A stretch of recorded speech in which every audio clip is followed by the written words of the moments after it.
Jina langu ni Diana Tita. Naishi Chome Village na niko na watoto wawili wasichana. Mmoja ako na 24, huyo wa mwisho ako na 19.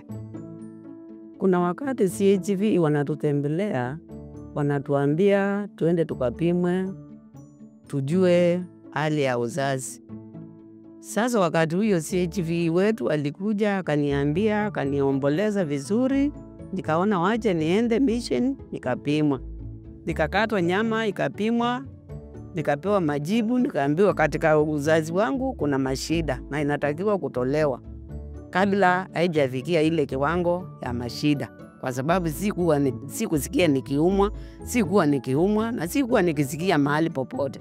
Ni ile kufanyiwa screening tu mapema. Wakaniambia ukikimbizana naye kwa sababu ni 1-2 utapona. Ukikaa ikifika 3-4 hautapona. Sasa na mimi sikuwa nikitaka kukufa. Nilikuwa nikitaka kukaa hai nisaidia hao watoto wangu kwa sababu babake aliniachia wakiwa wadogo. Wazazi wengine wanakuanga nyuma sana kwa sababu tukiongea, wajua mimi naongea nawaambia vizuri. Vile mimi ni cancer survivor. Na nikiwaambia hivyo wanakataa. Wananiambia mtu wa cancer sio kama wewe Diana. Nikawauliza wako aje. Wale yangu sio ya matiti, sio ya mguu, yangu ni ya tumbo, ni ya huko uzazi.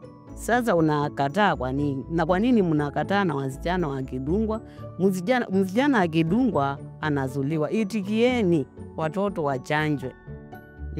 Wazuliwe hii ugonjwa wa cancer.